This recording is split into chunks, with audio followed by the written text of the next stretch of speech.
नेहमीच चर्चेत असणारे आमदार धनंजय मुंडे यांच्या वक्तव्यानं आता पुन्हा एकदा चर्चा होते.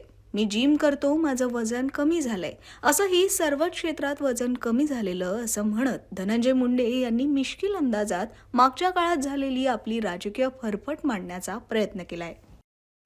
रेग्युलर व्यायाम करणाऱ्याला त्याचं न्यूट्रिशन काय असायला पाहिजे याच्यावरती बोलावं. मला वाटलं किरणचा गैरसमज झालाय.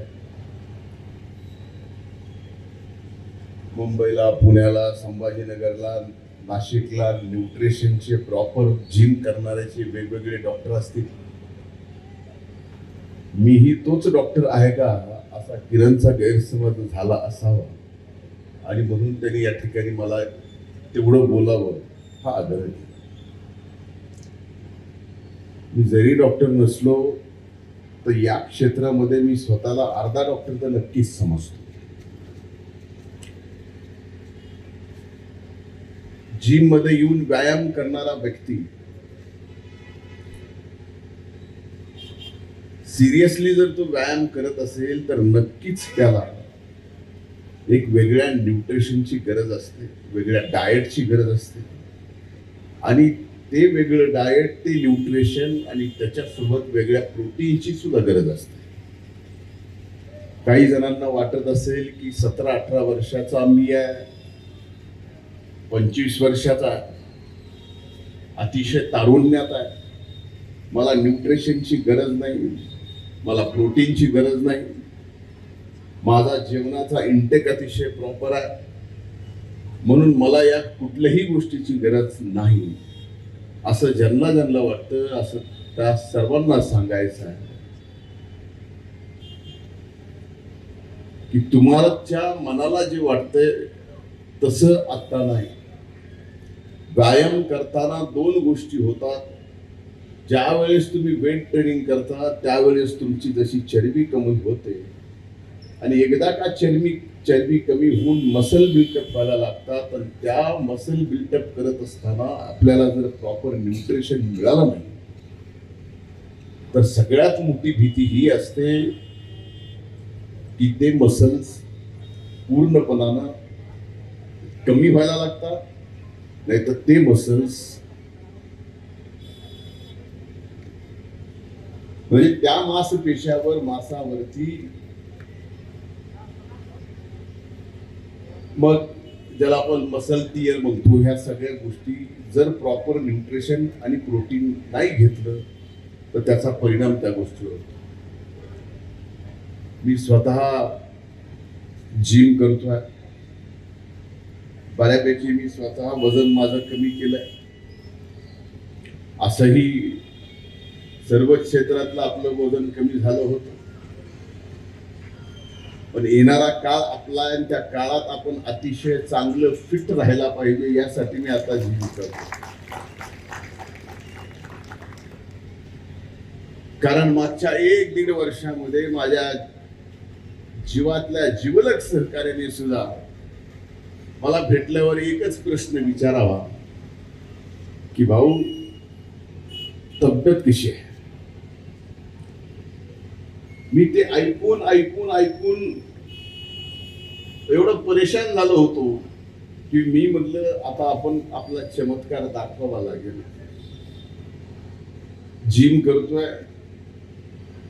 कामाच्या व्यापामुळे कधीतरी कमी जास्त होत आहे, पण वकील साहेब एक सभा आपल्याला अशी करायची आहे की ज्या सभेत मी भाषण करणार नाही, तर या वयात सुद्धा आपण शारीरिक किती सदृढ आहेत याच्यासाठी सभेला आलेल्या लोकांना आपलं शर्ट काढून दाखवायचं आहे की माझी तब्येत कशी आहे. तुम्ही विचारलं की माझी तब्येत अशी आहे एवढं दाखवायचं. जय हिंद, जय महाराष्ट्र. मी ज्यावेळेस जिम चालू केली माझा स्वतःचा अनुभव सांगतो. मी वयाच्या म्हणजे वर्गाच्या 8वी पासून हनुमान व्यायाम शाळेत अविनाश गवळी आणि मी सायकलवर जायचो. तिथपासून मी माझ्या व्यायामाची सुरुवात केली. त्या हनुमान व्यायाम शाळेतल्या कुस्तीच्या हौदात मी कुस्ती सुद्धा खेळलेली आहे. त्यानंतर पुण्याला असताना जिम करायचो, इथं असताना जिम करायचो. आता तर जिम करत असताना स्वतःला ज्यावेळेस आपण पाहतो त्यावेळेस आता मी जीवनात जे मला कधी जमलं नाही ते आता मला जमायला लागले की जिम करत असताना आपण आपल्याकडे ज्या वेळेस पाहतो आरशामध्ये त्यावेळेस आपल्याला आपल्यावरती प्रेम होतं. आणि माझ्या बाबतीत का घडलं, पूर्वी कधी काळी मी जो व्यायाम काढलेला आहे त्यावेळेस जे माझे मसल बनले ते आता परत लवकर मसल दिसायला लागले. याचं कारण आपल्या मेंदूच्या मेमरीपेक्षाही मसल मेमरी जास्त स्ट्रॉंग असते, ती लगेच दिसायला लागते. आजच्या युगामध्ये या परिस्थितीमध्ये व्यायामाशिवाय दुसरा कुठलाही पर्याय आपल्याला नाही. मी अनेक जण असे मंडळी पाहिली आहे की सकाळी लवकर उठतात आणि चालायला लागतात. आता वर्ष झालं, 1.5 वर्ष मी गावाकडे गेलो राहिला, पण त्याच्या अगोदर मी जिथं सर्वाधिक लोक चालायला जायचे डोंगरावर, एक डोंगर चढ्या मला समोर दिसतोय. प्राध्यापक डॉक्टर पी.एल. कराड हे सगळे दिसते. आता मी अनेक जण असे पाहिले की ज्यांची साईज पहिल्या दिवशी ज्यावेळेस त्यांनी चालायला चालू केला डोंगर, तिथपासून 2 वर्ष तो इंचभर बी कमी नाही, जास्तीच सोडून द्या. मग ह्या चालल्याने नेमका फरक काय पडला, तर फरक एकच पडत असतो, आपल्या मध्ये एक पॉझिटिव्ह जेल तयार करण्याची क्षमता, हे चालणं गरजेचं. आणि ते पॉझिटिव्ह जेल आपल्यासाठी फार आवश्यक आहे. एक पाणी जेल म्हणजे काय मी सांगतोय, एक असं पाणी पॉझिटिव्ह तयार होतं ते आपल्याला पॉझिटिव्ह विचार करायला, पॉझिटिव्ह बोलायला, पॉझिटिव्ह सगळ्या गोष्टी पॉझिटिव्ह करायला. पण मी अनेक जण असे पाहिले की सकाळी वॉक करायला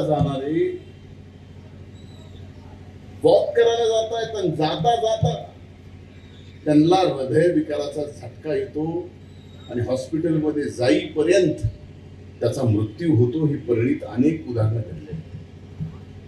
याचा अर्थ फक्त आपण चालतोय, हे कार्डिओ करतोय, या कार्डिओमुळे आपलं हृदय अतिशय चांगलं राहतं असा समज कुणामध्ये असेल तर काढून टाका.